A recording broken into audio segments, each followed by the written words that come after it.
Oke, Assalamualaikum warahmatullahi wabarakatuh. Waalaikumsalam warahmatullahi wabarakatuh. Kembali lagi di kegiatan rutin komunitas teman baca yaitu operasi teks. Nah, kali ini kita akan mengulas atau membedah teks yaitu cerpen Budi Dharma yang berjudul Derabat. Nanti di pemantik ada Kak Ismi. Yeay. Langsung ke Kak Ismi ya. Oke, pemantik. Terima kasih Alisha. Saya bingung bukanya dari mana. Buka dari mana dulu? Curhat-curhat aja gimana? Oh. Kan kamu yang pilih cerpen. Oh iya, kemarin prosesnya itu semulanya siapa namanya ya, ditawarin kemarin sama Farhan, tapi ternyata bukunya nggak ada. Alhasil dicari-cari nggak ketemu, jadinya disaranin. Apa tuh? Saya lupa Kak, yang ada Hendra-Hendranya kalau nggak salah. Atau saya salah? Siapa Anugrah? Iya, itu jauh sekali. Bakat menggonggong. Oh, itu disaranin kemarin sama Farhan, tapi ternyata nggak ketemu bukunya. Alhasil disaranin punyanya Budi Dharma. Dikasihlah kumpulan cerpen Hotel Tua, buku ya judulnya Hotel Tua sama Farhan dan Aura kemarin. Kemarin pinjem dulu deh. Kemarin cerpen pertamanya itu judulnya Pistol. Yang kedua judulnya Pengantin. Ini menarik sebetulnya yang pengantin juga Bang Ded, tapi ada antara saya mungkin yang nggak tahu, kayak ada yang saya nggak paham gitu. Ini sebetulnya siapa yang nyampaikan? Ada siapa sih, yang jelas naratornya itu siapa? Jadinya makanya nggak ambil itu. Terus yang kedua, cerpen ketiganya itu Gawah Hati. Gawah Hati itu menarik banget sebetulnya. Dia menceritakan tentang seorang perempuan, ya kayaknya perempuan namanya Gawah Hati, didatangi oleh 3 bidadari. Sebetulnya secara alur saya belum paham sama sekali, tapi anehnya itu bisa bikin saya berkaca-kaca karena narasinya bagus banget. Semulanya kemarin bilang ke Aura kayaknya cerpen yang bakal dibedah itu Gawah Hati. Tapi pas searching Gawah Hati ternyata itu mengisahkan tentang hal yang berkaitan dengan India. Berarti harus riset lebih dalam lagi deh kayaknya. Sedangkan pengetahuan saya tentang India nggak banyak. Makanya beralih ke Derabat. Karena Derabat ini saya lumayan paham mengenai alur ceritanya Derabat, makanya ya udah ambil Derabat aja. Makanya alhasil hari ini kita membedah cerpennya Budi Dharma yang berjudul Derabat. Seperti itu. Pertama pada saat proses membedah, saya tentunya cari tahu dulu Budi Dharma itu keunikannya apa sih, ciri khasnya apa. Ternyata setelah dicari tahu, beliau itu lulusan sastra Inggris di Universitas Gadjah Mada sekitar tahun 1963. Beliau ini salah satu sastrawan Indonesia yang memiliki keunikan dalam gaya kepenulisannya. Kalau di catatan saya itu gaya penulisannya itu selain unik, dia juga eksentrik dan juga mendalam. Karena karya-karya dari kebanyakan mungkin karya-karya dari Budi Dharma. Oh ya, kebetulan ini pertama kali saya baca karyanya Budi Dharma juga. Dari hasil pencarian, kebanyakan karya-karya Budi Dharma itu lebih fokus atau lebih condong pada bagaimana mengangkat psikologis daripada alur cerita. Psikologi. Terus juga nggak apa-apa kan sambil lihat. Oke. Dari hasil yang saya cari itu katanya sih karya-karya dari Budi Dharma ini seringkali menembus batas konvensi cerita konvensional, yaitu di mana menempatkan psikologi itu di atas alur cerita. Dalam dunia sastra, konvensi cerita konvensional itu adalah aturan main atau pola-pola standar yang biasanya diharapkan pembaca dalam sebuah cerita. Namun kalau Budi Dharma sendiri itu dia menembus batas atau melampaui batas konvensi yang ada. Karena dia itu artinya dia sengaja. Halo. Temanmu. Iya. Halo. Hai. Baru mulai. Silakan. Iya, nggak apa. Saya lanjut ya Bang. Ya. Yang dimana berarti Budi Dharma ini apa ya, melampaui atau melewati batas dari konvensi cerita konvensional itu tadi. Ya.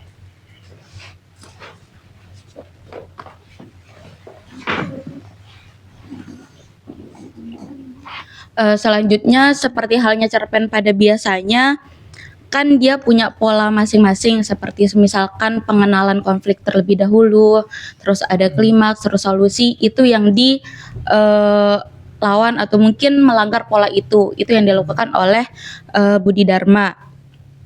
Seperti halnya biasanya di cerpen atau mungkin karya-karya sastra yang lain, kita biasanya diharapkan, pembaca itu berharap kalau apa ya, pola-pola standar yang seperti itu yang diharapkan dalam sebuah karya sastra. Seperti halnya cerpen yang kali ini kita bahas, yang dimana apa ya, saya juga pada awalnya pada saat membaca cerpen ini bingung juga, ini alurnya mau kemana, ini mengisahkan tentang apa, ini masalahnya apa, dan ini solusinya apa. Itulah yang dilawan sama Budi Dharma. Jadinya seperti itu, pola-pola yang seperti itu yang dilanggar oleh Budi Dharma. Terus kenapa pelanggaran itu dilakukan oleh Budi Dharma? Karena Budi Dharma ingin menunjukkan bahwa jiwa manusia dan semesta itu kompleks dan tidak bisa dijelaskan hanya dengan logika sederhana. Dengan menjadi eksentrik, ia memaksa pembaca untuk melihat sisi gelap manusia yang biasanya disembunyikan oleh aturan-aturan cerita yang rapi dan sopan. Tentunya untuk teman-teman yang mungkin sudah baca cerpen ini diawali dengan menceritakan kedatangan Matropik di sebuah desa, yang dimana kedatangan Matropik ini dia adalah seorang pemburu. Dia pernah memburu di beberapa desa, dan di desa-desa itu hewannya sudah nggak ada, udah punah semua. Makanya dia datang ke sebuah desa. Di sebuah desa itu pun rata-rata masyarakatnya itu kayak gelisah dan resah karena keberadaan Matropik benar-benar apa ya, bikin masyarakat itu resah karena dia benar-benar kejam. Karena sebelum dia membunuh hewan-hewan yang ada, dia menyiksa dulu hewan-hewan itu. Selain itu, selain memburu hewan-hewan, Matropik juga melakukan perbuatan-perbuatan kejam lainnya. Seperti halnya dia merusak tatanan desa yang ada.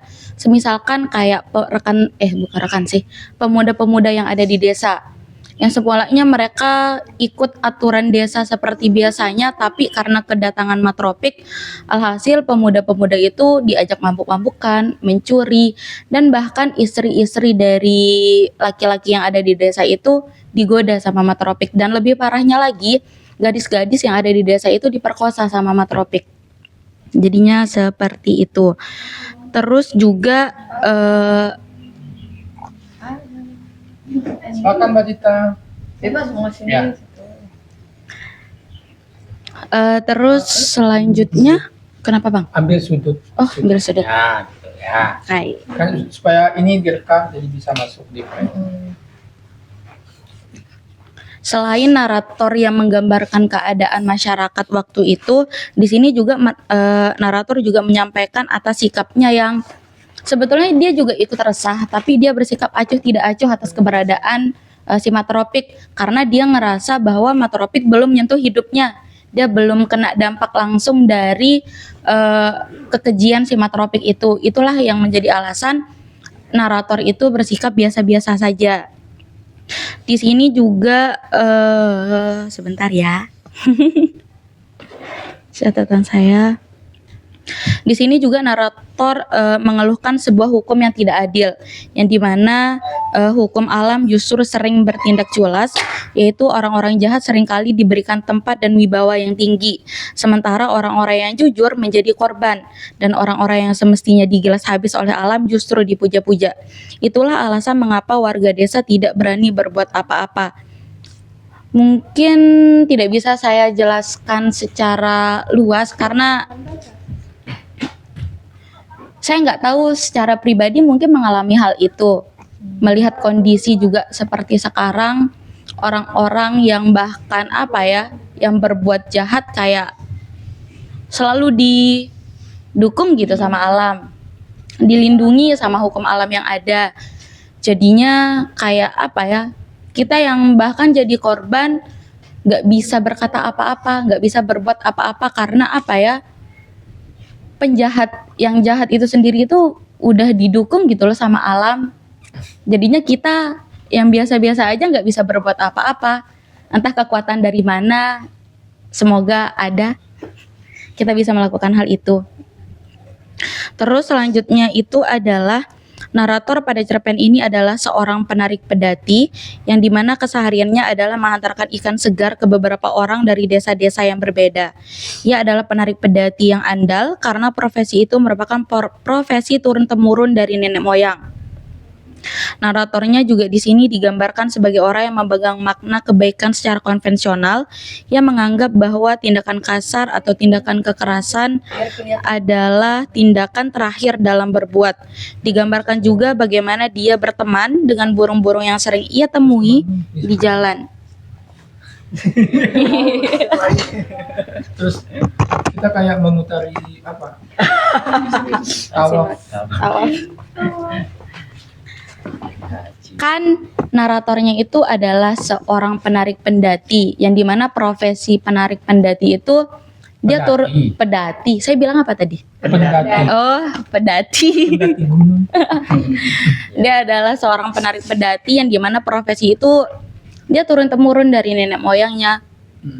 Jadinya apa ya, segala bentuk nilai yang ada, segala bentuk prinsip dan juga kepercayaan yang ada dari nenek moyangnya itu dia benar-benar memegang hal itu gitu. Seperti halnya di cerpen itu digambarkan bagaimana dia bersahabat dengan burung-burung, bagaimana dia memberikan burung-burung itu ikan segar, bagaimana ketika dia bertemu dengan perampok dia malah memberikan bekalnya ke perampok karena yang dia percayai adalah apa ya, kekerasan itu jalan terakhir. Sebelum ke sana cara yang baik dulu, kasih sayang. Kayak contohnya itu tadi, kayak memberikan burung-burung itu ikan-ikan segar. Ikan segar gitu loh, bukan ikan yang udah lama mati, yang sudah membusuk, tapi ini ikan segar yang dia berikan ke burung-burung yang dia temui di jalan. Bahkan dia menganggap burung-burung itu adalah sahabatnya. Itulah nilai yang dipegang sama penarik pedati ini, karena saya rasa bentuk apa ya, profesi yang turun temurun ini adalah bentuk prinsip yang dia pegang dari nenek moyang, karena ini sifatnya konvensional. Terus juga di sini yang jadi bahannya itu adalah saya merasa bahwa ada korelasi antara hukum alam yang dimanfaatkan oleh matropik dan juga hukum atau mungkin tindakan turun-temurun yang dijalankan oleh sosok penarik pedati ini, yang dimana untuk sang pedati, penarik pedati ini pada hukum turun-temurun ini digambarkan bagaimana narator si penarik pedati ini hidup berdasarkan disiplin leluhur sebagai penarik pedati, yang dimana baginya hidup adalah tentang ketekunan, menjaga kuda, menghormati persahabatan dengan burung-burung, dan menggunakan kekerasan sebagai jalan terakhir. Sedangkan pada hukum alam yang culas menggambarkan matropik sebagai perwakilan pandangan bahwa dunia itu tidak adil, bahwa orang jahat justru diberi wibawa dan orang jujur menjadi korban.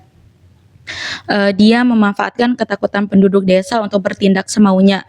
Bentuk korelasinya adalah adanya ketidakberdayaan kolektif, yaitu warga desa tersebut digambarkan sebagai komunitas yang kalah. Mereka membenci matropik namun hanya bisa diam dan menyerah.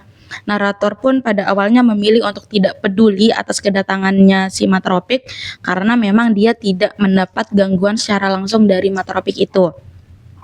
Terus juga dalam tugasnya sebagai penarik pedati, beberapa waktu ia sering diganggu oleh, kan dia tidak mengalami gangguan secara langsung oleh matropik, tapi dia mengalami gangguan beberapa waktu itu, mengalami gangguan dari seekor burung yang besar dan yang berwarna hitam pekat, yang secara tidak langsung ketika bertemu burung itu langsung kayak keluar kata derabat gitu. Makanya dia kasih nama burung besar dan warna hitam pekat ini adalah derabat.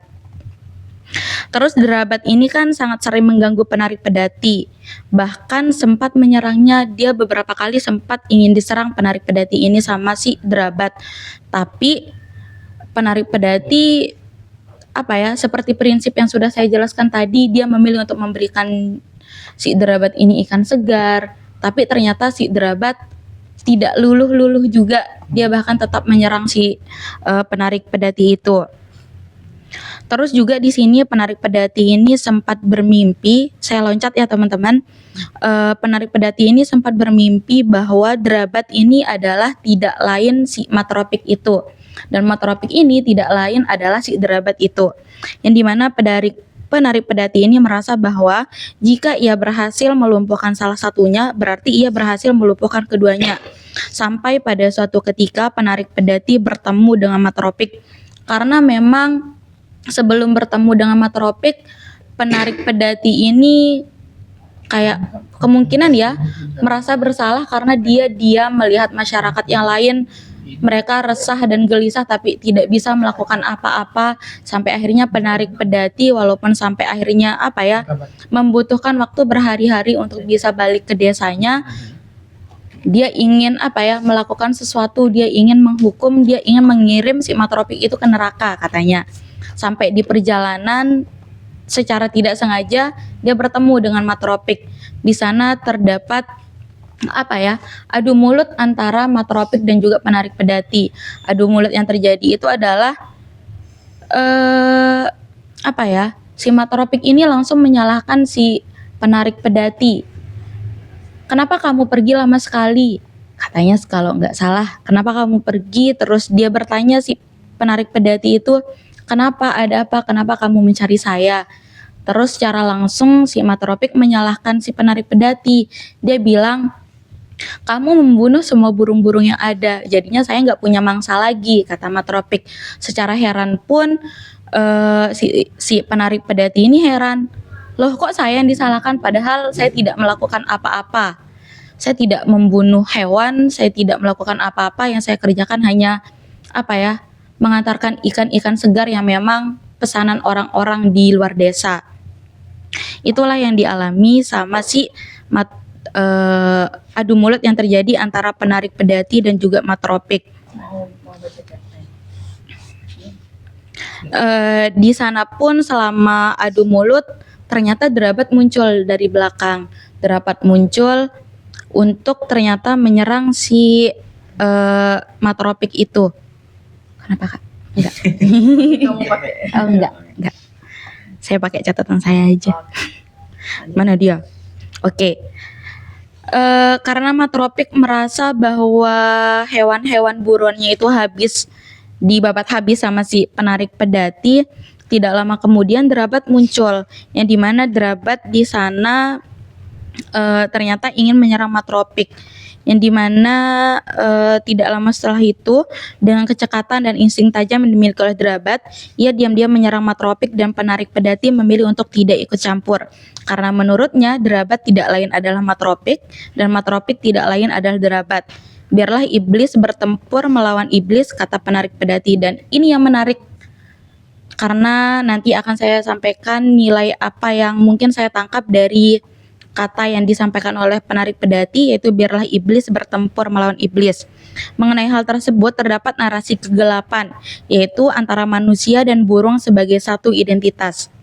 Secara psikologis, cerpen ini menggambarkan fenomena sisi gelap, yang dimana Matropik dan Derabat bukanlah dua entitas yang benar-benar terpisah, melainkan merupakan dua sisi dari sikap kejahatan yang sama.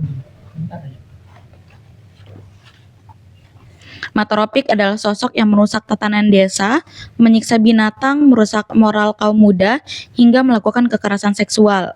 Kejahatannya bersifat duniawi dan merusak hubungan antar manusia. Sedangkan Derabat, burung ini muncul sebagai teror yang lebih murni dan lincah. Jika Matropik menyerang masyarakat, Derabat menyerang ruang personal sang penarik pedati, yaitu dengan mengobrak-abrik pekerjaannya dan membunuh burung-burung sahabatnya. Kata si pedati yang biarlah iblis bertempur melawan iblis ini merupakan puncak narasinya, yang dimana keadilan tidak datang dari hukum formal atau perlawanan heroik penduduk desa, melainkan dari kejahatan yang memakan dirinya sendiri. Matropik yang merupakan cerminan kejahatan, ketika itu menuduh narator membunuh burung-burung yang seharusnya dibunuh oleh dirinya sendiri dalam bentuk derabat itu tadi. Dia sedang itu menunjukkan bahwa matropik ini menunjukkan dia itu mengalami kebutaan moral. Dia sendiri nggak sadar sama perilakunya, yang sebenarnya dia sendiri yang membunuh burung-burung itu, tapi dia menyalahkan si narator. Padahal yang melakukan itu si matropik, tapi dengan bentuk proyeksi dari si derabat itu tadi. Jadinya derabat muncul sebagai bentuk serangan balik terhadap matropik. Derabat yang merupakan proyeksi kekejaman matropik akhirnya menyerang matropik dengan kecepatan dan ketepatan yang mematikan. Dalam situasi tersebut, narator memutuskan untuk tidak ikut campur. Dengan membiarkan iblis bertempur melawan iblis, dia mempertahankan moralitasnya sendiri tanpa harus mengotori tangannya lebih jauh sambil mengakui bahwa kedua entitas tersebut akan saling memusnahkan. Itu teman-teman hasil bedah saya mengenai cerpen derabat ini. Tapi yang poin penting dari cerpennya Budi Dharma, saya merasa bahwa narasi yang digunakan benar-benar indah, pengulangan penekanannya itu benar-benar berasa gitu, walaupun mungkin di awal kita tidak terlalu paham dengan alurnya, tapi yang seperti yang saya sampaikan di awal, bahwasanya yang ingin condongkan, yang ingin ditonjolkan oleh seorang Budi Dharma adalah hal-hal yang berkaitan dengan psikologi daripada alur cerita.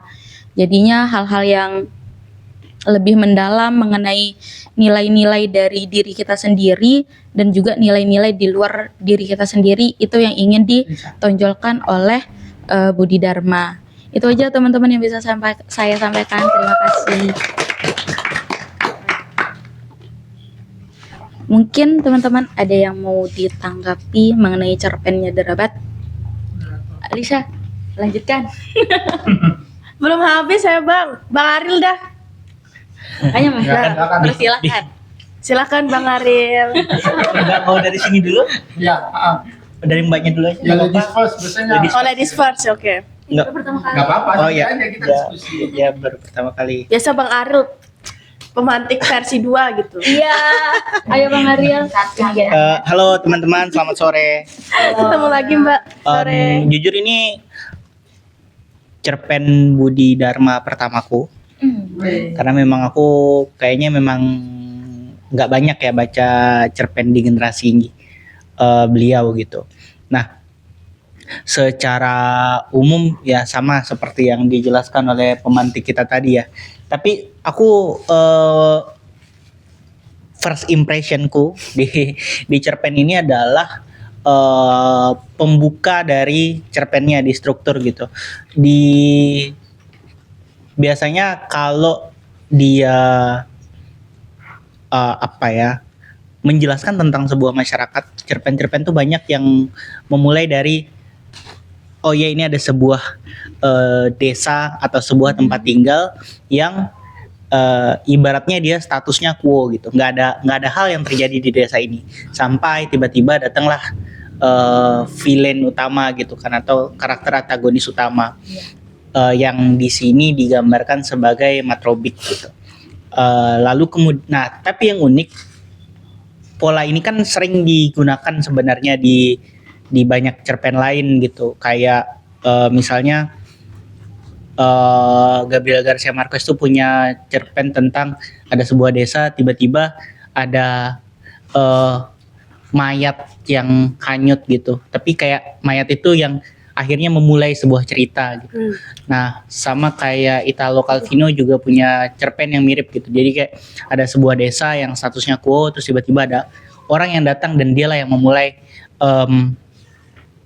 memulai plotnya gitu. Nah, secara struktur aku rasa itu sering digunakan gitu. Tapi yang unik di sini ini ada dua gitu. Ada dua karakter yang muncul gitu. Dan mereka berjalan berkesinambungan kan, saling mempengaruhi si Matrobik dan Derabat. dari perspektif yang dijelaskan sama Kak Ismi tadi sebagai pemantik, Kak Ismi menjelaskan tentang bagaimana Bodhidharma itu menggunakan psikologis ya sebagai kekuatan dari plotnya gitu, dan itu memang sangat berasa sekali gitu. Walaupun aku merasa naratornya terlalu flat ya menurutku gitu, karena dia observan banget kan. Cuman meski begitu tetap ada hal-hal yang dijelaskan tentang si narator tadi, kayak pekerjaan yang turun temurun dan bagaimana keluarganya meninggal gitu dan saudara-saudaranya mati muda gitu. Itu, dan apa ya lagi ya, paling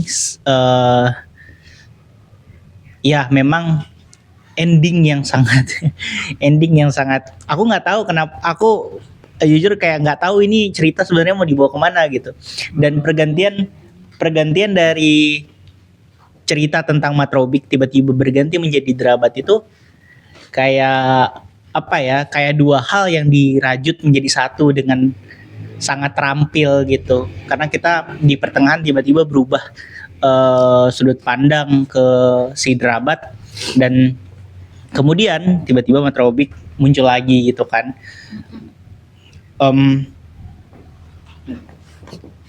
Biar masuk di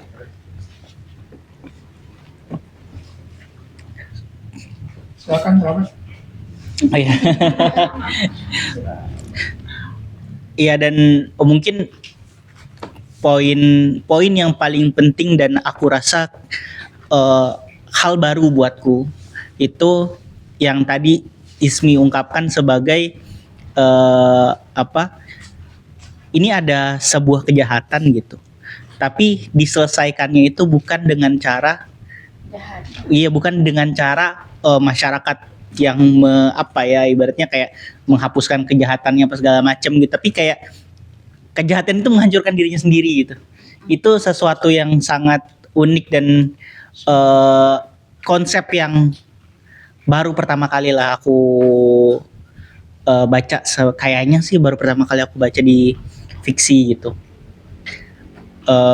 Mungkin itu aja. Terima kasih. Duluan nggak? Boleh. Oh, Boleh ya? belakangan juga nggak apa. Kenapa Mbak Jita? Baik, terima kasih ya. Saya minta maaf saya duluan ya, karena tumben ini saya datang ke sini dengan prepare yang cukup bagus menurut saya. Gitu. Jadi saya sebelum saya mendengarkan yang lain, mungkin saya ingin menyampaikan dulu pandangan saya terhadap cerpen ini gitu ya, cerpen Bodhidharma. Tapi mungkin saya agak sedikit tidak sama pandangannya dengan pemantik gitu. Saya akan menyampaikannya sebagai berikut ya. Sorry, saya agak formal jadinya ini. Jadi saya mengawalinya dengan mencari tahu dulu siapa Pak Bodhidharma ini gitu ya. Karena saya kan setiap bedah teks selalu bukan menyesuaikan sih, tapi melihat latar belakang penulisnya apa gitu. Ternyata beliau adalah seorang sastrawan, pernah memperoleh pernah memperoleh dari Dewan Seni Jakarta ya kalau tidak salah cerpennya. Kemudian Nih, aja. beliau juga adalah seorang dosen di UGM kalau nggak salah, saya lupa. Ya. Jadi itu saja sudah mencerminkan bahwa beliau itu orang yang memperhitungkan dalam menulis kalau saya lihat gitu ya kan. Nah, ternyata beliau itu punya tesis yang sangat menarik, walaupun saya belum membaca tesis beliau gitu. Beliau membedah sebuah novel dari sisi karakternya dan juga dari sisi nilai moralnya, seperti yang kakak tadi.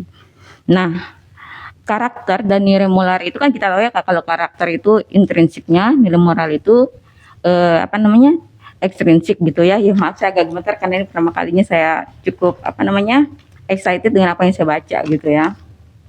Dan prepare banget gitu. Masya Allah. Baik, pertama saya ingin menilik dulu bahwa cerpen ini menggunakan POV 1 ya, POV 1, dan saya melihat tidak ada bocor sama sekali POV 1-nya.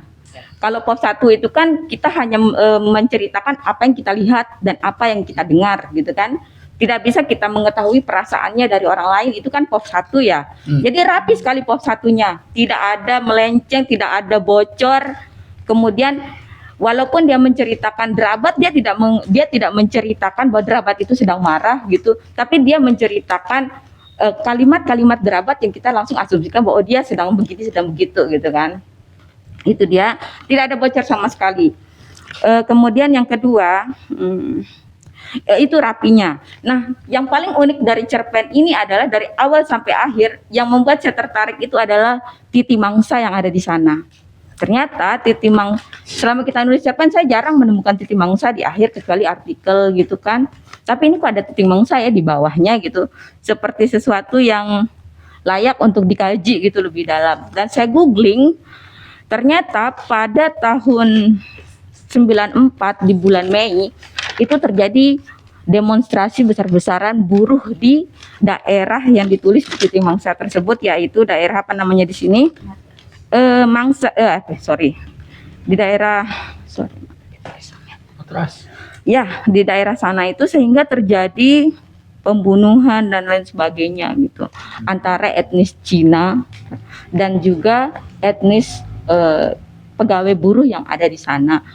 Pemicunya katanya adalah, mohon maaf saya ceritakan sedikit sejarahnya. Pemicunya adalah perbedaan upah minimum antara daerah Jawa dengan yang ada di daerah situ gitu.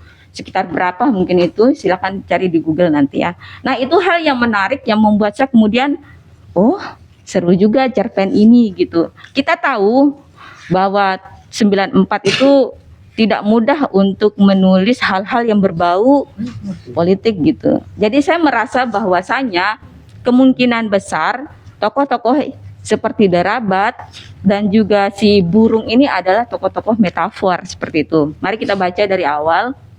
Dia bilang, di desa saya ada seorang pemburu bernama Metropik. Sebenarnya dia bukan penduduk asli, ya kan? Dia pendatang entah dari mana. Dan dia masuk karena di tempat lain sudah tidak mungkin berburu. Kebaca kan ya?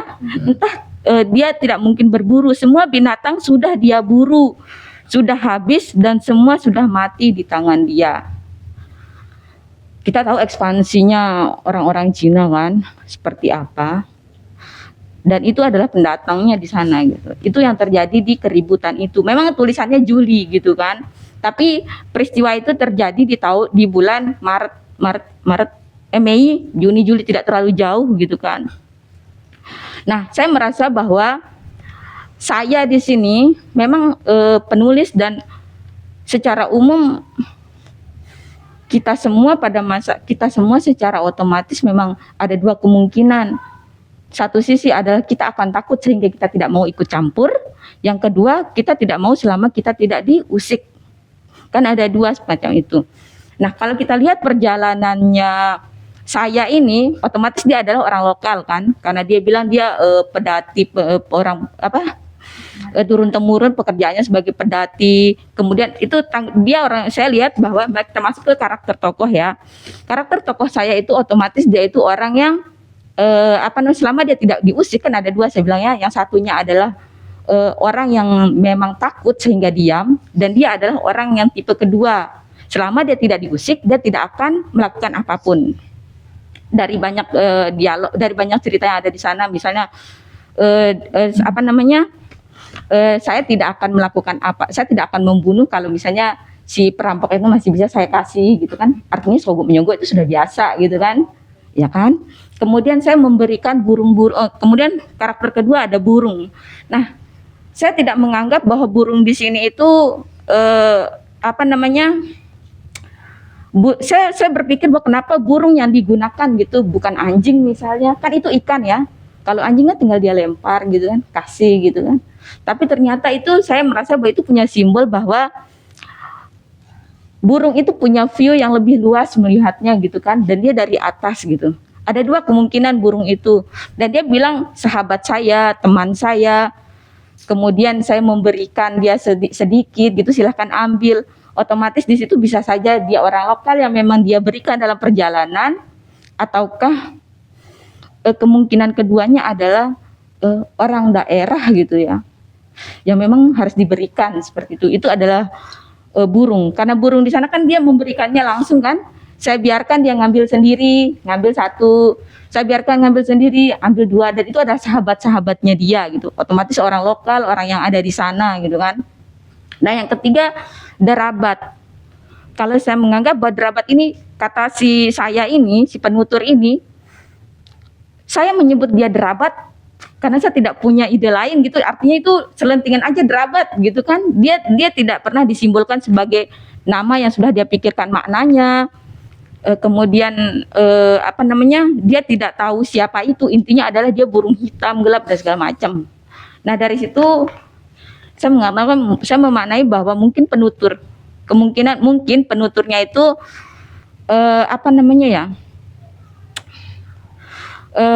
tidak tahu itu siapa gitu, sehingga dia asal sebut aja dulu gitu.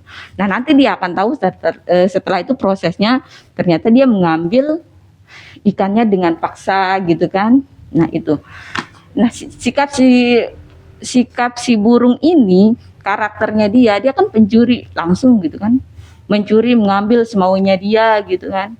Kemudian dia nggak peduli sama sahabatnya si derabat yang burung-burung lainnya, bahkan dia membunuhnya gitu kan, dibunuh burung-burung yang lain gitu.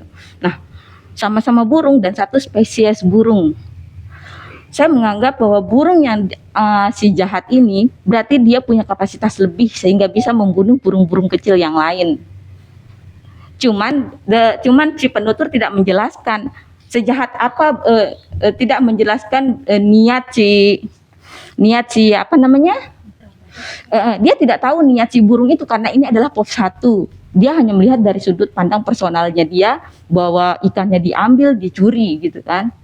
Itu POV 1. Kemudian yang terakhir ada si matrofat itu kan, si pendatang yang jahat banget itu. Dia melakukan segala hal semaunya, padahal ya seenaknya aja dia di situ gitu.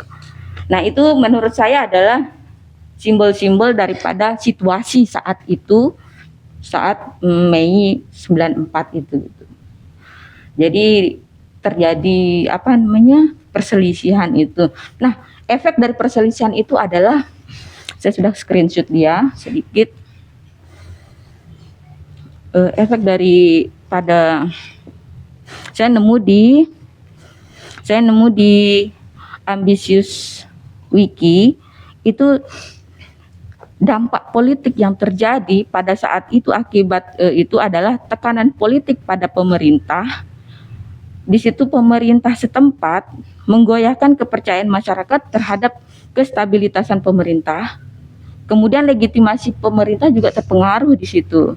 Dan ada tekanan dari pihak Cina sendiri terhadap pemerintah Indonesia. Kebacakan konsep derabat itu siapa dan juga matrans itu siapa.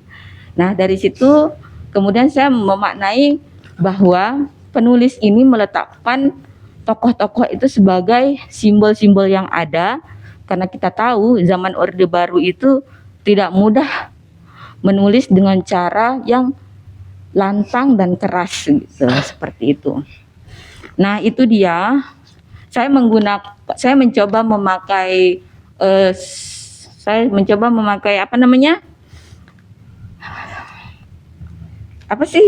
tesisnya beliau, pengkarakteran tokoh dan juga unsur ekstrisiknya. Jadi seperti itu. Jadi dari ekstrisiknya sendiri, makna daripada cerpen itu secara keseluruhan menurut saya adalah memang kita tidak pernah memungkiri kalau kita melihat secara detail dan membaca ulang, kemudian meletakkan simbol-simbol yang ada sesuai dengan situasi saat itu. Derabat sebagai orang pendatang, kemudian Matramat sebagai pendatang, si itu yang memang melakukan ekspansi bisnis di mana-mana. Kemudian orang-orang yang bekerja lokal turun-temurun di sana bekerja keras, dipalakin, dipajakin dan seterusnya gitu kan. Kemudian sebenarnya dia membunuh kemudian menyembunyikannya itu adalah sudah kode menurut saya situasi saat itu gitu. Karena memang kan zaman dulu tuh kita nggak pernah bisa tahu situasi karena media informasi nggak ada gitu. Kemudian yang ketiga, nah yang menarik itu adalah sebenarnya di burung itu ada satu fase, ada satu kisah di situ itu yang agak menurut saya sedikit unik gitu, sedikit membuat saya bingung apakah Drabat ini statusnya jahat atau baik sebenarnya. Kan dia membunuh si sahabat-sahabat burungnya, tapi si Drabat itu kan tersenyum ya ketika dia bunuh temannya itu, kemudian dia terbang lagi ke depan, dibunuh temannya, dia terbang lagi gitu kan. Begitu seterusnya beberapa kali sampai kemudian si saya ini merasa harus tahu nih apa yang terjadi gitu. Nah, di endingnya itulah saya merasa bahwa, bukan saya merasa, menurut pendapat saya, keyakinan saya, keyakinannya, di situ memang si burung ini sepertinya ingin mengusik si saya ini agar supaya si saya ini peduli loh. Peduli kan si saya itu setelah itu terjadi baru dia terusik kan, kenapa selama ini saya diam ya gitu. Kalau misalnya sejak awal saya tidak diam mungkin itu tidak akan terjadi. Itu seolah sentilan. Kalau pas mereka datang, pendatang ini kamu sudah peduli gitu kan, itu tidak akan sejauh itu terjadi pencaplokan dan seterusnya. Oke, ini masih metafor tentang terkait kenapa alam itu seolah mendukung. Itu kan kalau menurut pikiran saya, beliau ini ingin menunjukkan bahwa hukum alam itu memang seringnya terjadi seperti itu. Siapa yang kuat, dialah yang berkuasa. Seperti itu. Mungkin itu aja kali ya. Oke. Terima kasih banyak.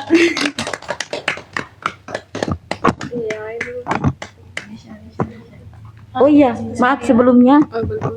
Sorry, penutup yang paling gong sebenarnya.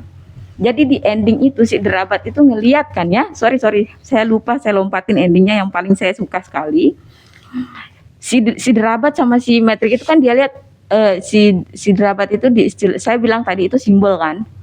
Sebenarnya kan sama aja, si Drabat sama si Matrix ini sama-sama mau tidak bisa meyakinkan masyarakat agar supaya bisa kehidupannya lebih baik gitu. Ya kan, Matrix si Drabat ini saya simbolkan seseorang yang tidak diketahui, dan si Matrok itu penguasa yang berburu dan ada di sana dan dia jahat sekali gitu. Dan itu dia membiarkan antara pendatang itu dan juga si pemerintah ini, ya udah adu domba aja, kelahi aja kalian seperti itu. Yang penting masyarakat aman-aman saja. Mungkin sejauh itu ya. Itu mungkin gongnya. Terima kasih banyak.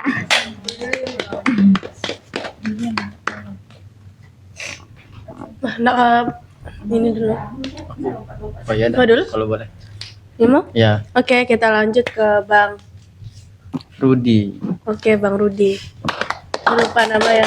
Ketukar maka Usama saya. Mirip. Enggak sih. Assalamualaikum warahmatullahi wabarakatuh. Selamat sore. Waalaikumsalam. Jadi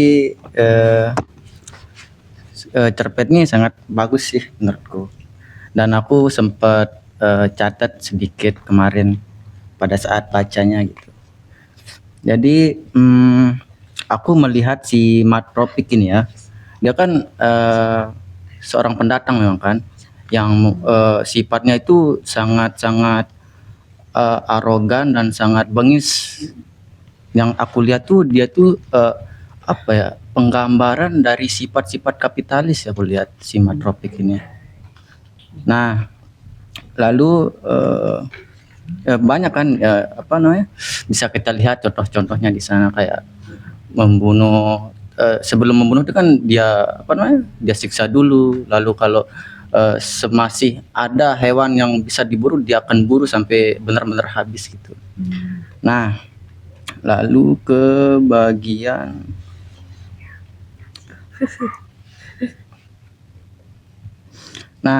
selain dari sifat kapitalis itu, aku juga melihat bahwa di Matropik ini punya sifat kayak bagaimana sih kita merasakan itu semua sekarang ini. Kayak misalkan dia tuh mengajak anak-anak itu kan, kayak sebelumnya mereka tuh moralnya sangat bagus kan, kayak belum mengetahui miras gitu. Lalu sekarang mereka itu jadi mencuri lalu melawan orang tuanya kan, dia bilang di sana. Jadi kayak semacam hegemoni seperti sekarang ini dari melalui media gitu kan. Dari dulu kita masih kecil, mungkin zaman-zaman sebelum Android itu kan belum tahu tuh kayak kata-kata yang kasar gitu, terus bersikap kayak ke orang yang lebih dewasa gak segan gitu. Kalau sekarang kan lebih frontal sekali mereka itu. Jadi Saya aku sudah Android Android. Oh iya. waktu kecil. Waktu lebih besar. Gitu. Lanjut. Oke. Lalu di bagian sementara alam itu juga kayak Mbak tadi bilang tuh, mungkin itu juga menggambarkan si penulis tuh mau menyampaikan apa yang terjadi itu gitu. Jadi kalau dibilang kan di sana kenapa orang yang jahat itu gitu selalu dilindungi, kenapa yang orang-orang yang seharusnya mereka harusnya yang baik harusnya dilindungi gitu kan, tapi sebaliknya gitu. Jadi hal-hal semacam itu sudah kita rasakan sebenarnya. Jadi itu yang aku lihat dari bagian yang itu. Jadi, lalu ke bagian si tokoh aku itu ya, si penarik pendati itu. Si saya. Si Saya. Oh iya, si saya. Oh saya itu Mbak Dita gitu. Ya, dia itu kan orangnya rajin, mandiri gitu kan. Karena dia itu pun bisa dibilang sebatang kara kan, dan memiliki moral yang sangat baik, sehingga bisa dilihat bagaimana sampai hewan-hewan kayak burung pun dikasih dikasih ikan gitu. Itu kan menggambarkan si penarik pendati ini orang yang baik gitu. Dan bisa dibilang mungkin di desa-desa itu juga orang-orang yang baik. Cuman mereka agak gimana ya, mungkin karena takut mungkin ke Matropik itu. Seharusnya kan mereka tuh dalam keadaan seperti itu dia harusnya bisa paling tidak ngambil sikap lah, kayak mungkin nyuruh si Matropik tuh minggat lah atau pukulin kayak apa kan, bisa kan, jadi gitu. Bersatu terus Iya. awalnya. Tapi justru nggak ada. Iya, itu sih sayangnya sih aku lihat di penggambaran orang-orang itu. Lalu kan sampai dia ke perjalanan itu diganggu sama salah satu burung. Nah, aku lihat dia bilang kan si penarik pedati ini, dia ini baru pertama kali nih lihat burung semacam itu. Padahal secara pengalamannya kan dia tuh udah tahu tuh hewan kayak gimana, termasuk burung kan, karena dia menjalani profesinya itu secara senang hati dan cukup lama begitu. Nah, lalu pada saat dia melihat burung itu kayak kan spontan kan, derabat gitu. Ya, derabat gitu. Nah, aku juga kayak kayak ikut penasaran sama si penarik pendati ini, karena dia bilang dia tuh nggak tahu kenapa dia ngomong kayak gitu dan artinya tuh apa. Nah, setelah aku search di Google tuh ternyata derabat tuh artinya kayak dibilangnya, ajakan untuk berkelahi sesama jahat sama jahat gitu. Oh, jadi derabat tuh gitu. Cuman aku mikir lagi, kok jahat sama jahat, sedangkan pendati ini kan orang baik gitu. Cuman aku singkirin dulu kan, kenapa nih kok kalau emang maknanya misalkan kita ambil derabat itu kayak gitu, kenapa dia berkelahi sama si yang baik ini gitu kan, kayak berbeda kan maknanya gitu. Namun setelah burung itu mengganggu sampai pada titik yang kayak udah kelewatan gitu, sampai si burung ini ngotorin ikan-ikannya, ngotorin si kepalanya juga si pendaki itu udah cukup kurang ajar gitu. Lalu setelah itu sampai di puncak, penarik pendaki ini merasa kayak kenapa? Pedasi. Ya pendaki, sorry. Dari tadi Iya, iya pendaki ini mungkin ya. Terus apa namanya? Lalu sampai di mana si Derabat ini kan si penarik pedati ini kan melihat teman-temannya si burung ini kan meninggal tuh bercer-ceran di sana sini. Nah, si apa namanya si penarik pedati ini sempat apa namanya curiga nih, kayak ini saya tahu nih siapa yang melakukan ini, pasti si Derabat gitu kan, dugaannya gitu. Cuman setelah dipikir-pikir kayaknya kemungkinan juga sih si penarik pedati ini salah, karena kemungkinan juga si pemburu yang melakukan itu, karena kan pemburu ini kan dia tuh memburu apapun hewan yang ada di sana gitu. Cuman kan nah tapi yang kurang jelasnya itu di sana kan dia tuh tidak dijelasin tuh, kayak ada yang mungkin cakaran gitu kan bekas-bekasnya tuh, jadi belum bisa dipastikan secara luas menurutku aku gitu. Cuman kan si pedati ini ngiranya si Derabat nih gitu. Cuman aku sih mungkin bisa jadi nih si apa namanya si matropik itu. Nah, lalu sampai ke dia tuh kayak mimpi kan, si pendaki ini mimpi bahwa dia di dalam mimpinya tuh si Derabat ini adalah matropik dan matropik ini adalah si Derabat tuh. Mungkin saja mimpi itu adalah bagi suatu kayak clue bagi si pendaki itu sebenarnya, bahwa kemungkinan saja kan jadinya si matropik yang saya bilang tadi itu dia yang membunuh, bukan si Derabat gitu.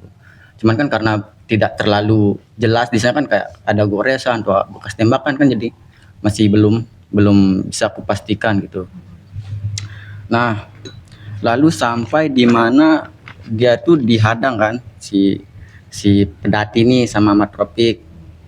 Dia dihadang, lalu kayak diceritain itu kan, kenapa kamu pergi begitu lama, terus difitnah nih si pendaki ini sama matropik, kamu yang membunuh hewan-hewan bunuh burung itu gitu, kenapa kamu memburunya. Nah, bisa dilihat di bagian akhirnya itu, di percakapannya itu dia bilang,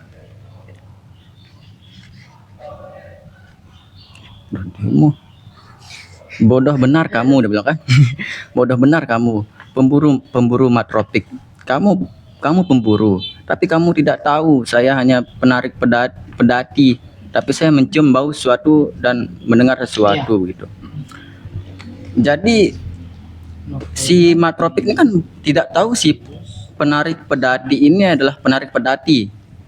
Sedangkan si penarik pendaki pernah bilang hanya di jalur-jalur penarik pendaki itu orang-orang penarik pendaki aja yang tahu jalur itu gitu. Loh, kenapa si matropik tahu jalur itu? Jadi kan bisa disimpulkan bahwa kemungkinan matropik yang membunuh itu. Dia adu domba gak sih? Bukan domba. Iya, kan bukan domba. Enggak sih, belum sampai sana sih. Pemikiran cuman kan iya, cuman kan si penarik pendaki ini kan pernah bilang, soalnya cuman jalur-jalur penarik pendaki itu cuman penarik pendaki aja yang tahu jalurnya. Tapi kenapa si matropik ini tahu jalurnya? Dia hadang si matropik ini, kan kemungkinan dia yang membunuh, bukan si Derabat. Cuman kan karena belum terlalu jelas kan kronologi di hewan-hewan yang terbunuh itu gitu. Ya, lalu di endingnya itu yang paling menarik menurutku. Ketika si Derabat menyerang matropik, di mana Derabat sesama Derabat jadinya kan, sama jahat gitu. Itu saling membunuh. Tapi pertanyaannya kenapa si burung Derabat ini tidak menyerang tidak menyerang pedati juga, sedangkan dia kan punya kayak dendam kan sama si pedati. Tapi kenapa dia memilih si Matropik ini untuk secara ini kan secara apa? Ya kayak dia tuh mengganggu perjalanan si pedati kan, kayak ngambil ikannya yang secara ugal-ugalan kan si burung itu, sampai ngotorin kan, kayak ada dendam jadinya si derabat ini sama si pedati gitu. Tapi yang aku pertanyakan, kenapa dia lebih memilih melawan Matropik? Kenapa si pedati juga kan? Seharusnya dia serang si pedati juga kan? Kenapa si Matropik gitu? Nah, kecurigaanku itu lagi, kemungkinan si burung derabat ini punya kayak apa ya, dendam yang lebih besar lagi sama si Matropik, karena dia itu kan pemburu nih, pemburu yang sangat apa namanya, sangat masif gitu kan. Kemungkinan saja si keluarga burung derabat ini pernah dibunuh sama si Matropik, karena dia bilang kan si pedati ini pertama kali dia lihat burung kayak gitu. Nggak mungkin kan cuman burung satu aja, nggak ada orang koloninya gitu kan. Menarik kan? Ya, jadi kemungkinan kan yang si burung derabat ini keluarganya pernah dibunuh sama si ini. Bagaimana kalau kita logikakan seperti itu, mana saya potong ya, nggak Ya. apa-apa. Gini misalnya,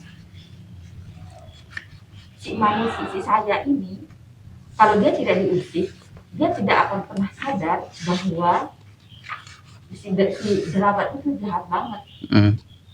Si Matropik itu jahat banget. Saya tidak pernah menilai bahwa derabat itu jahat. Tapi juga saya tidak menilai dia baik. Karena pandangan saya itu adalah simbolis dari beberapa karakter di saat itu. Jadi gini, dia mencoba mengusik saya ini agar supaya dia sadar si Matropik itu jahat gitu. Tapi karena si saya ini juga tahu bahwa yang musik dia itu jahat banget gitu, kan ini sudut pandang saya yang saya tahu bahwa dia jahat banget karena ngambil makanan saya, ngebunuh sahabat-sahabat saya. Padahal saya tidak tahu bahwa dia itu sedang mengusik saya agar supaya saya sadar Matropik itu jahat gitu. Ngerti nggak maksudnya? Iya, paham. Jadi saya menganggap bahwa si derabat itu jahat banget karena dia mengganggu perjalanan saya. Padahal saya sudah mencoba untuk baik-baik sama dia gitu. Nah, kemudian caranya dia untuk supaya dia itu dilihat sama si saya ini, dia mencuri ikannya, dia membuat si ini marah gitu kan. Kemudian dia bunuh teman-temannya agar supaya si aku ini sadar bahwa si derabat itu Matropik itu jahat. Di satu sisi dia punya niat baik, tapi di sisi lain karena saya tidak pernah tahu dia punya niat baik, saya menganggap dia itu jahat. Gitu kan? Karena itu pos satu kan. Kalau pos satu yang saya lihat, yang saya dengar, yang saya rasakan adalah saya menganggap dia jahat gitu. Saya tidak tahu niat dia apa mengganggu dan mengusik saya. Masih nggak? Ya seperti itu. Makanya saya menganggap bahwa si burung itu unik gitu. Saya tidak menganggap dia sebagai penjahat dan juga tidak menganggap dia sebagai orang yang baik. Gitu. Tapi ada nggak kayak apa namanya, bukti yang lebih jelas lagi kalau si derabat ini yang membunuh si hewan burung-burung itu? Kan sudah diceritakan bahwa dia mati. Si Pom itu mengatakan bahwa dia mati. Intinya adalah dia mati. Siapapun yang membunuh, intinya adalah dia mati. Atau gini, untuk waktu gitu ya, kita selesaiin dulu semua, baru setelah itu kita diskusi. Oke.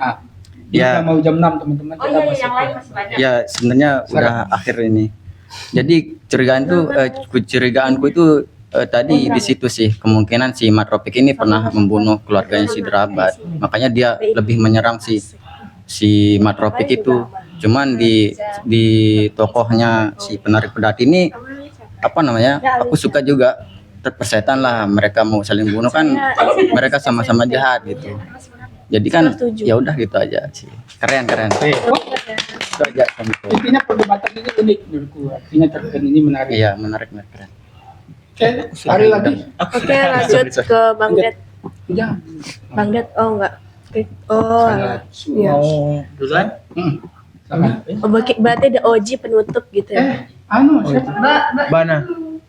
Ladies first, ladies first. Siapa dulu? Iya makanya. Temannya ini kan siapa namanya? Dapin. Davin mana?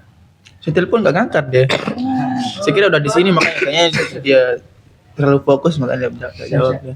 Di ghosting tuh Mama Gavin. Silakan kalian bikin batu.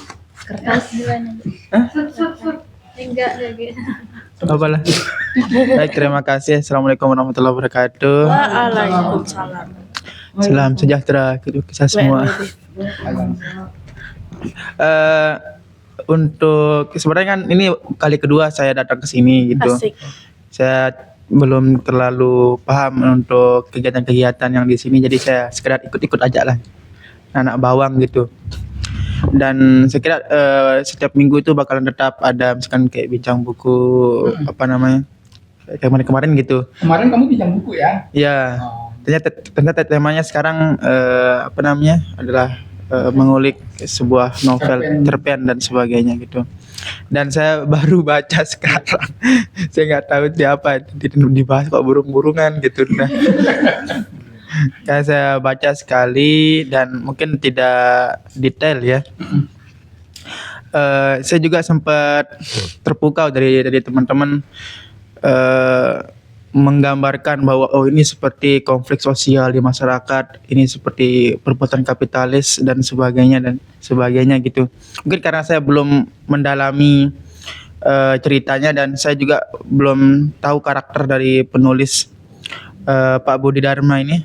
Ternyata saya cek tadi, saya kira dia orang apa namanya Bukan orang Buddha gitu. Ternyata dia Muslim, dia ternyata itu namanya Budi Dharma gitu.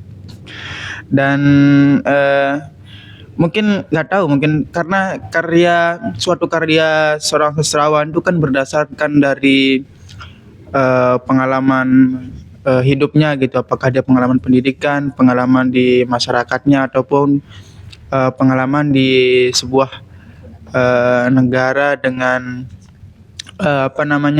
kondisi kondisi perpolitikan dan sebagainya gitu. Karena saya lihat bahwa Pak Budi Dharma ini ternyata sudah lahir sebelum masa kemerdekaan gitu, 1937 gitu. Mungkin pergantian presiden sudah dari presiden pertama sampai kan meninggalnya 2023 atau 2021 misalnya. Itu mengalami banyak perubahan. Tapi kan karyanya ditulis tadi 1990-an, jadi masih pas zaman Pak Soeharto. Ya, zaman Pak Soeharto. Jadi mungkin ada pengaruh atau kritikan politis, tapi saya belum bisa menafsirkan secara detail gitu. Tapi mungkin ada yang seperti itu dalam karyanya. Tidak mungkin seorang sastrawan yang terkenal dan bahkan dikenalnya bukan hanya di Indonesia tapi di luar negeri, katanya juga pernah beberapa cetakan bukunya itu membuat suatu karya yang tidak bermakna atau hiperbolik, yang biasa-biasa saja gitu.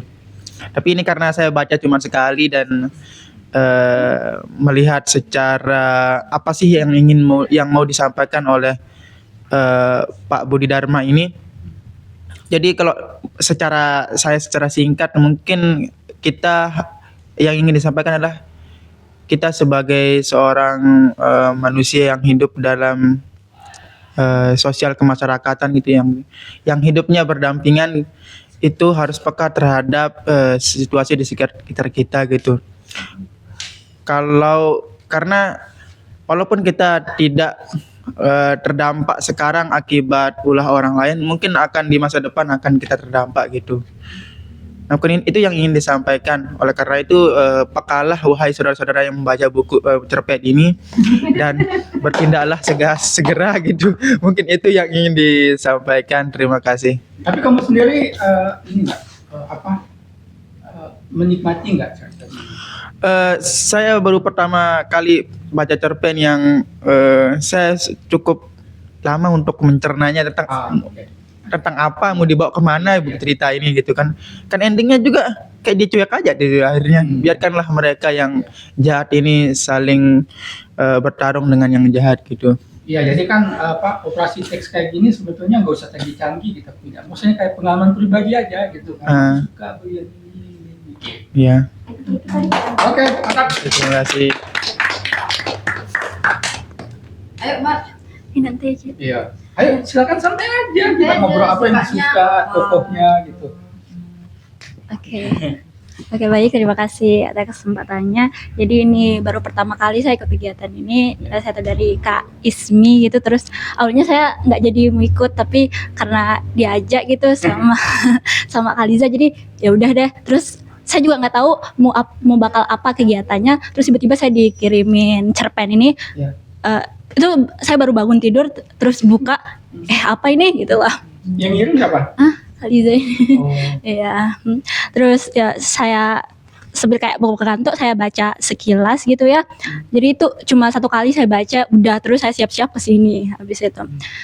Jadi sebelumnya kayak benar-benar ya saya agak wow gitu sama kakak-kakak semuanya gitu loh. Kayak yang kayak sebenarnya di saya tuh tidak terpikirkan, jadi kayak terpikirkan loh gitu, sampai sedetail-detailnya, sampai diulik kayak latar belakangnya gitu.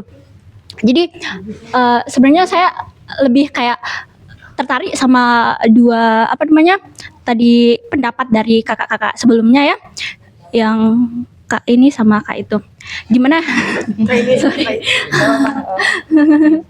Iya, ya menarik. Jadi dia bilang kalau di mana dia bilang kalau kayak diibaratkan itu siapa namanya pemburu itu ya, Matropik itu kayak ekspansi Cina di itu. Ini menarik karena dibilang tadi kayak kayak biasa anak-anak muda itu dia tuh lebih ikut-ikutan ya. Jadi ini tuh kayak menggambarkan orang-orang desa yang tidak, menurut saya, yang tidak tahu apa-apa, yang kayak mereka tuh biasanya kalau ada orang-orang baru, saya setuju sama kakak tadi ya, kalau itu di metafor, kalau itu ekspansi luar, orang asing gitu. Jadi anak-anak muda itu kayak ikut-ikutan, jadi dia tuh sebenarnya sebelumnya tuh kayak kurang tahu atau kurang bergaul. Jadi pas si Metropit ini datang, mereka tuh ikut-ikutan kayak coba gitu. Mereka tuh seakan-akan ingin seperti mereka tuh kayak bergaul gitu sama si Metropit itu. Jadi saya juga pernah baca karya Ahmad Tohari dan jadi di mana kalau biasanya warga-warga desa tuh penasaran kalau ada pendatang baru gitu. Jadi mereka tuh kayak ingin kayak mereka gitu, pengen ikut gaya hidup mereka seperti itu. Jadi itu yang menarik dari saya, dan jadi saya ikut sama kakak itu, kalau itu kayak ekspansi asing. Kak Dita. Siapa namanya? Oh ya, Liza. Liza. Oh ya, harusnya kenalan dulu ya. Soalnya banyak orang baru. Ya, terlalu gugup sih tapi. Iya, nervous baru pertama kali. Iya, jadi menarik sekali ya kalau dibilang. Dan menurut saya ya tadi burung itu lupa siapa namanya. Sorry. Ya, derabat. Saya lebih mengibaratkan kalau derabat itu penguasa lokal gitu. Iya. Jadi di mana dia tuh kan lebih punya power lebih dari yang lainnya, yang di mana sebenarnya dari saya sendiri ya. Kalau ini kan bisa kita bilang kalau Metropit ini jahat, dan kalau sebenarnya the Barat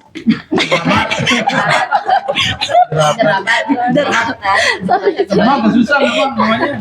iya, terus Yang kerabat sama padahal sayanya itu sekilasnya derabat. Iya. Iya, jadi derabat ini kayak lebih penguasa lokal itu sama kayak jahatnya gitu. Tapi mungkin karena dia tuh kayak menurut saya kayak kalah saing gitu loh sama sama si pemburu itu kayak kalah saing gitu. Jadi dia tuh kayak lebih kepengen gitu kayak lebih berkuasa lagi gitu daripada si pemburunya itu ya. Ini mana kayak lebih menggambarkan kalau ini tuh kayak antara penguasa sama penguasa gitu ya. Jadi yang dimana sedangkan si saya ini ya keakuannya tuh dia tuh kalau nggak kesenggol secara langsung ya udahlah biarin aja. Ini tuh kayak masyarakat kecil yang kayak kalau mereka nggak langsung didikta atau kayak nggak apa ya istilahnya, iya diganggu secara langsung ya udahlah nggak apa-apa gitu. Ya jadi yang terakhirnya itu sangat-sangat menarik ya. Terus saya langsung kayak gitu. Iya, jadi iya itu makanya saya langsung simpulin itu kayak mereka tuh kayak lebih antara orang-orang yang kayak berkuasa gitu. Ya udah ya itu kita saja. Terima kasih. Liza. Wah, sama-sama namanya. Iya, itu juga Liza. Berarti Liza mau WA Liza. Iya. Ini juga Alisa. Cuma ya, Alisa. Liza. Oke. Gas, langsung aja. Guys, Kalau aku cerpen Derabat ini sudah lama sekali aku baca di kumpulan cerpen Hotel Tua. Jadi ini semacam diingatkan lagi gitu.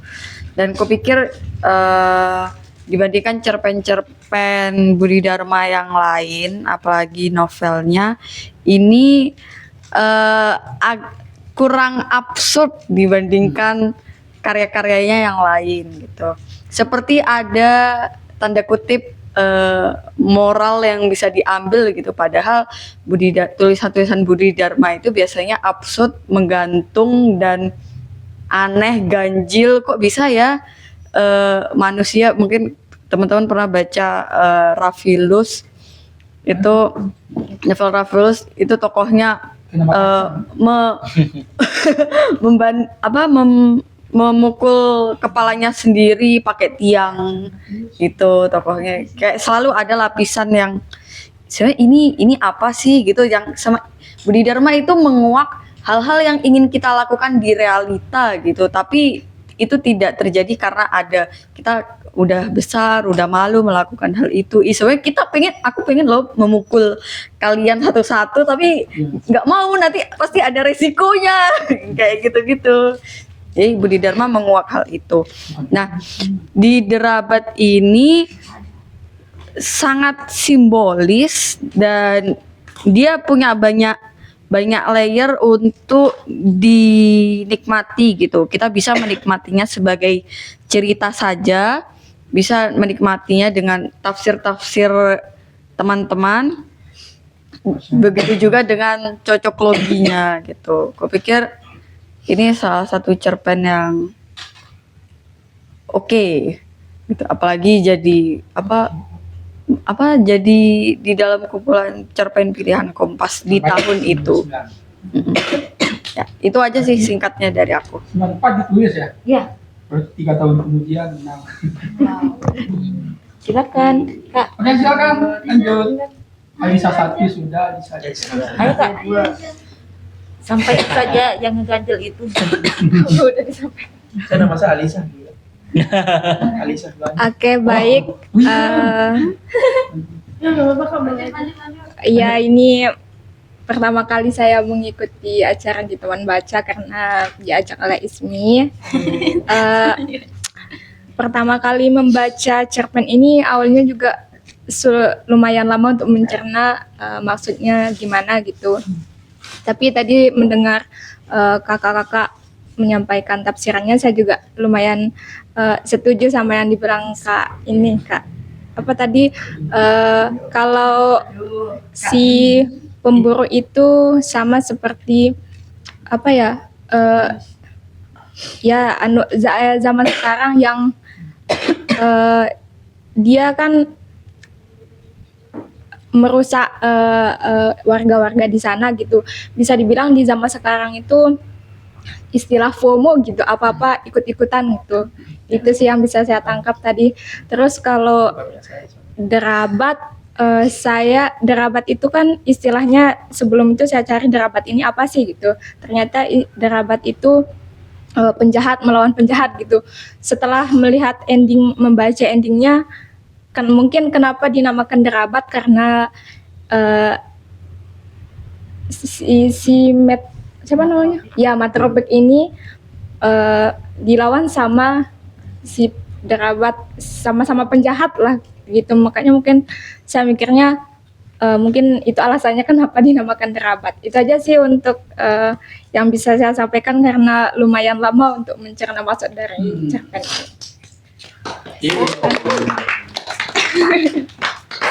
Tapi secara umum asik nggak? Iya, seru. Ayo kamu kenapa? Ya, kalau Ayo santai aja. nggak sama aja.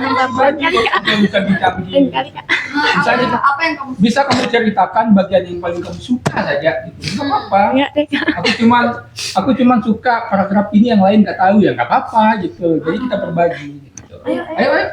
Karena di sini nggak boleh pulang sampai subuh. Ya, ngomong dulu. Ayo nggak apa-apa. Tapi udah baca nggak cerpennya? belum. Belum ya? Ya. Oh, ya sudah baca. Kita tunggu aja sih. Kasih waktu berbaca. Ya, Langsung. betul gitu. Oke, kita lanjut ke diri saya ya. Assalamualaikum warahmatullahi wabarakatuh. Oke, terima kasih. Mungkin aku sedikit aja, itu ada beberapa poin yang menarik banget ya. Yang pertama dari Mbak Dita juga menarik, itu sebuah pembacaan jauh gitu.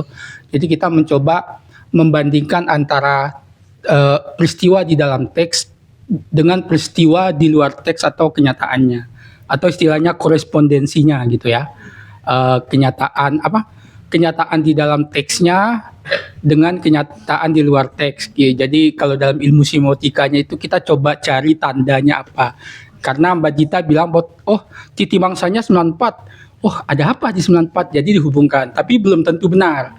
Karena antara apa yang ada di teks dengan di luar teks, yang walaupun nampak seperti nyambung, belum bisa juga, tergantung. Itu hanya salah satu jenis pembacaan saja gitu. Nah, ada dua sebetulnya yang aku bicarakan. Pertama soal karya-karyanya Budi Dharma. Tadi sebetulnya dari istri sendiri sama Ariel juga sudah mengatakan ya. Karena betul Ariel, dibanding kalau kamu baca karya-karya lainnya si Budi Dharma, ini cetek banget menurutku. Flat banget menurutku ya. Flat. Maksudku dibandingkan dengan cerpen-cerpen yang lain. Jadi ada konteksnya ini ya. Itu dibandingkan cerpennya yang lain itu kompleks banget, tidak hitam putih. Yang mana yang benar, mana yang tidak, mana kebenaran, mana kejahatan, itu betul-betul diserahkan ke pembaca saja. Kalau ini kan kayak hitam putih. Dia sudah mengatakan dirinya selalu berupaya untuk berbuat baik, kayak gitu kan. Derabat itu adalah jahat, kemudian begitu pun dengan Matropik juga jahat. Jadi hitam putih banget. Jadi apa ya? Saya kan juga pembacanya Budi Dharma ya. Jadi di sini misalnya di kumpulan esainya, di sini ada kayak semacam apa istilahnya ya? Kayak bagaimana sih kalau dia menulis gitu? Apa alirannya dia dan apa yang menjadi nilainya dia dalam menulis? Jadi dia selalu mengatakan bahwa kalau dia menulis itu sebetulnya menulis otomatis saja, apa yang ada di pikiran saya tulis. Jadi nggak pernah saya rancang gitu. Jadi automatic writing namanya. Tapi justru di sini nampak seperti alurnya tuh jelas gitu. Dan yang menarik adalah antara di buku yang mana tadi, yang di situ Hotel Tua sama yang di sini ada perbedaan teknis. Kalau di sini di kumpulan cerpen terbaik Kompas 99 itu, secara teknis itu dibagi jadi 5 babak. Kalau di sini enggak, yang teman-teman baca ada babak enggak yang kayak di garis-garis putus-putus atau enggak, jadi langsung aja semua kan. Padahal sini 5 babak. Jadi menurutku itu sedikit mempengaruhi pembacaan juga gitu, walaupun bukan secara substansi. Enggak diedit, karena setelah saya baca sama aja, cuman memang di sini ada babak gitu, jadi seperti nonton film lah ya, jadi jelas ketika selesai bagian satu ada warna hitam dulu kemudian muncul gitu kan.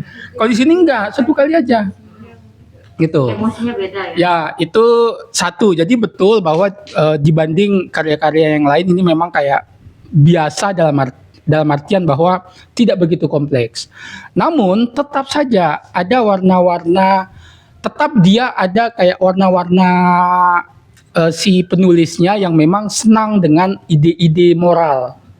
Soal kebaikan, soal kejahatan, kemudian bermain simbol juga. Nah, cuman di sini aku pengen mengajak kita semua sebelum kita mencari menghubungkan antara cerita di dalam teks dengan yang lain, kita setia saja dulu ke dalam teksnya. Ada enggak cerita yang tadi kan kita sempat lihat ya, berdebat tuh tadi kan antara Mbak Gita tuh, dia mati atau enggak mati apa enggak? Coba baca ulang bagian akhir. Bagian akhir itu menggantung. Enggak ada, cuman ada adegan bertengkar, udah selesai begitu saja. Derabat sama Matropik itu di udara mungkin ya bertengkar, dan si itu ya udah biarin aja iblis saling bunuh. Enggak ada pembunuhan sama sekali. Di situ enggak tahu siapa yang mati, enggak ada. Aku baca. Sahabat yang burung-burung itu kan ketika dia ada kan bagiannya itu untuk dia sebelum dia akhirnya bersembunyi di atas di mana itu itu kan ada dia mati sahabat Iya, yang ada yang burung-burung. itulah yang jadi perdebatan kami, siapa yang membunuh burung-burung itu, apakah si Derabat atau bukan ya kan. Oke. Ya.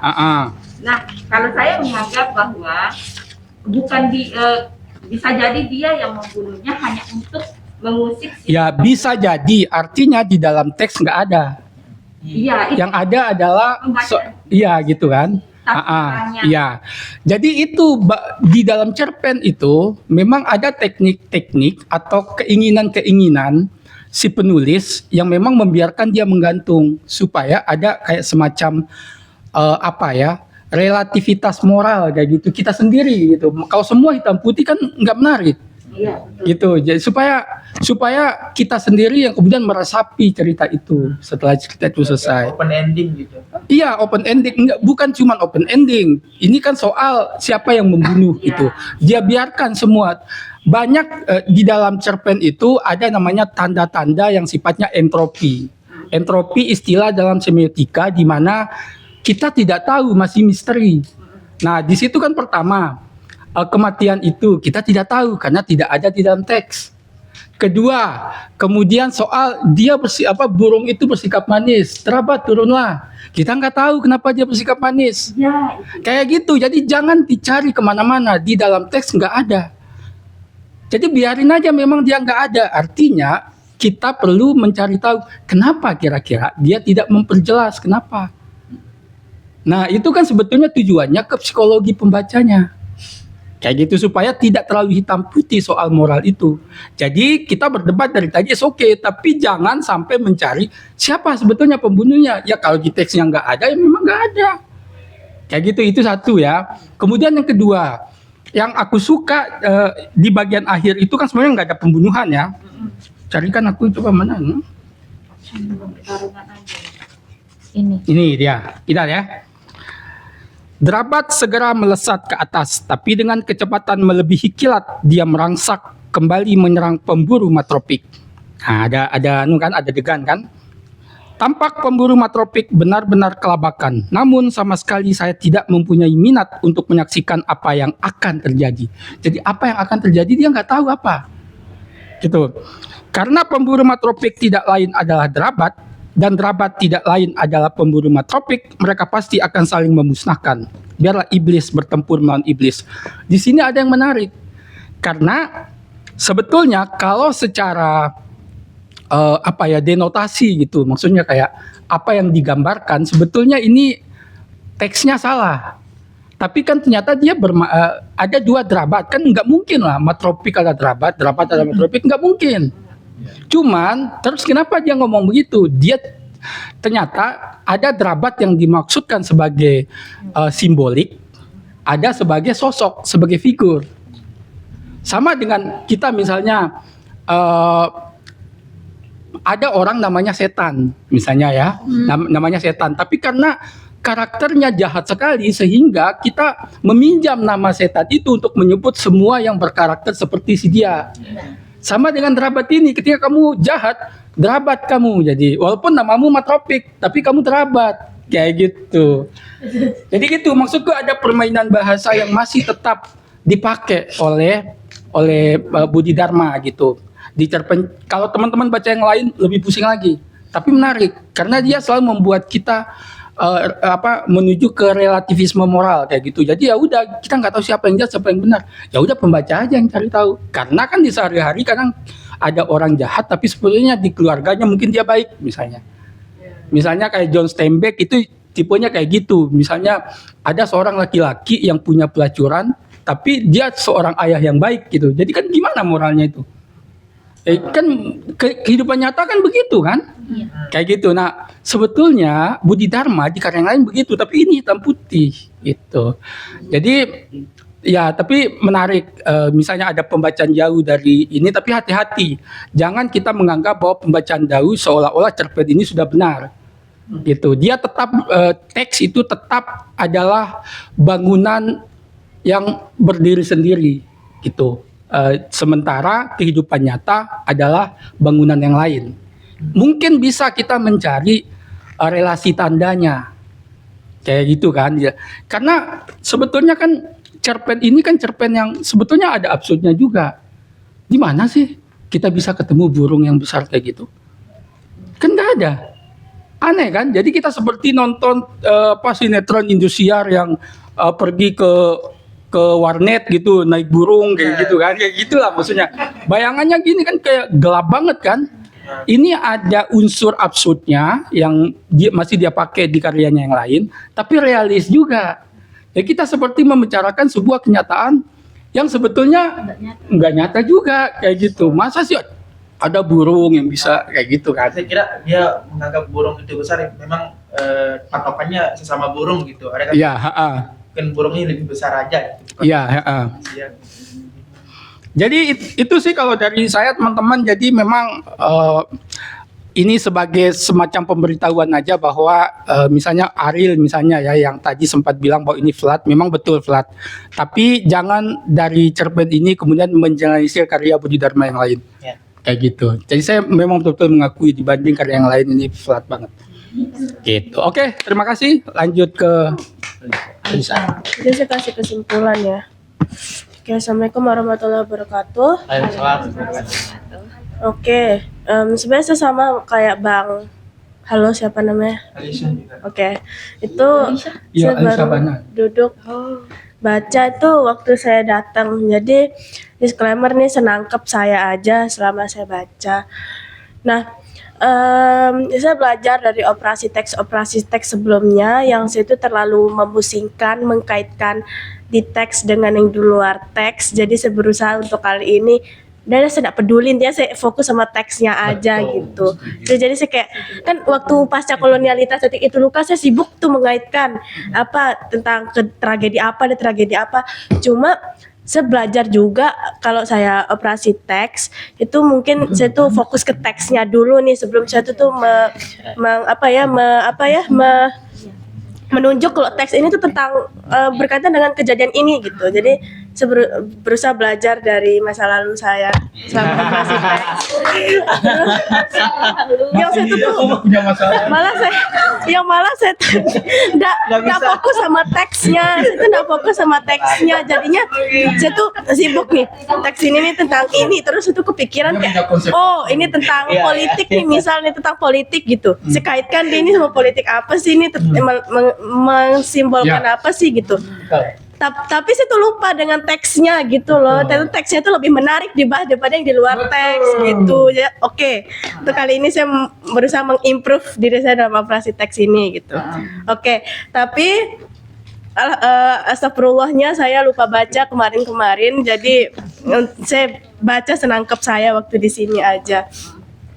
Jadi mungkin secara garis besar, menurut saya cerpen ini tuh menceritakan tentang ya di sebuah desa kedatangan pemburu simatropik yang membawa impact buruk gitu, entah ke para warga desa dan anak-anaknya meniru perlakuan simatropik ini gitu. Nah, ada beberapa hal nih yang mau saya bahas. Ini sebenarnya pendapat pribadi saya tentang cerpen ini ya. Mungkin teman-teman udah dengar tadi dari sudut pandang teman-teman yang lain gitu yang udah tadi Bang Rudi juga udah menceritakan dari awal sampai akhir banget tuh alurnya gitu. Jadi menurut saya menambahkan sedikit-sedikit pendapat pribadi saya saja. Jadi kesan saya membaca cerpen ini tuh yang pertama cerpen ini unik karena menurut saya cerpen ini tuh nggak memberi kita detail yang banyak gitu. Kayak kita tuh cuman dikasih tahu Matropik ini pemburu dari luar yang datang ke desa ini membawa impact buruk. Si saya itu adalah penarik apa? Pedati. Menarik pedati isinya ikan gitu dah. Dan si derabat itu adalah burung itu adalah burung hitam pekat gitu yang saya bilang kejam juga enggak kayaknya gitu, cuma yang abu-abu nih dia jahat apa baik gitu. Nah, kalau saya nih yang baca apalagi senangkep saya aja tuh saya agak bingung. Awalnya saya nanya ke Kak Ismi, derabat ini tuh manusia apa gitu tuh waktu saya baca burung, terus simatropiknya apa gitu, jadi saya tuh kayak nggak nangkep gitu loh awalnya. Tapi waktu saya udah saya bolak-balik terus saya fokus lagi, saya nangkep beberapa hal, yaitu yang pertama si matropik ini yang di ending tadi yang matropik kelahi sama si derabat, terus ending yang ngegantung gitu. Saya nggak tahu ini beda banget, cuma saya merasa cerpen ini tuh ada mirip sama cerpen luar, cuma saya berusaha nggak peduli sudah. Udah kayaknya menurut saya mirip gitu, cuma ada perasaan mirip, cuma saya merasa semua penulis tuh punya karakteristik masing-masing, saya nggak mau miripin gitu. Intinya saya keinget Kafka tadi kan, endingnya tuh yang ngegantung, terus dari alur juga absurd, ada detail yang dia tambahin gitu. Cuma saya kayak saya baca ulang ini versi sastra Indo gitu. Cuma Budi Dharma menurut saya bagus cerpennya yang ini, dan yang saya agak merasa ke-trigger yang waktu dia nemu burung nemu ya yang burung mati itu, yang nggak tahu derabat atau siapa yang ngebunuh gitu. Terus saya awalnya mau berasumsi, cuma saya keinget lagi kalau nggak usah deh asumsi, saya next aja gitu. Nah, jadi menurut saya di teks ini saya kurang bisa menyimpulkan, maksudnya menurut saya pribadi banget, karena biasa kalau saya pribadi itu setiap saya menilai sesuatu ada aja yang saya kaitin gitu, dan itu yang saya hindari di operasi teks gitu. Jadi saya berusaha untuk mencoba mengulas sesuatu yang saya nggak kaitin lagi, dan menurut saya cerpen ini tuh kayak saya keinget aja ini ternyata dua sisi kejahatan yang si matropik sama si derabat tadi. Yang menurut saya si Budi Dharma ini tuh memang puncaknya tuh di perkelahiannya itu. Jadi mereka tuh sengaja kayak di ceritanya itu dipertemukan antara dua sisi kejahatan, dan satu objek yaitu si narator ini tuh sebagai kayak penyambung gitu loh. Jadi narator yang melihat kekejian antara dua sisi ini gitu. Menurut saya ini cerpennya bagus, saya tertarik jadi sama Budi Dharma. Jadi kayak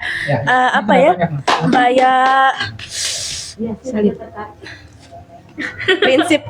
Jadi kayak dua macam kejahatan yang bisa kita bilang berbeda gitu. Kayak si matropik ini yang memberi impactnya itu ke luas orang, terus isi matropik ini nggak sadar diri juga gitu. Nah, terus si derabat ini cuman mengambil ikan-ikan dari si penarik pedati itu. Jadi menurut saya kayak ini dua kejahatan yang bisa kita bilang berbeda dipertemukan di ending yang kelahi dan dikasih ngegantung. Menurut saya keren Budi Dharma. Makasih. Cuma saya ngerasa kayak ya udah, kayak cerpennya waktu saya baca ini kayak saya ngerasa kayak ini serius nih sampai sini doang gitu.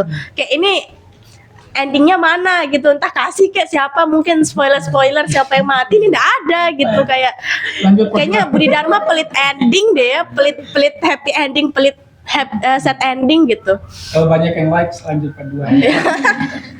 Jadi menurut saya si narator ini di cerita ini tuh seakan-akan dikasih kayak apa ya, kayak dia tugasnya di cerpen ini tuh melihat kejahatan si Drabat, melihat keadaan desa, melihat simatropik.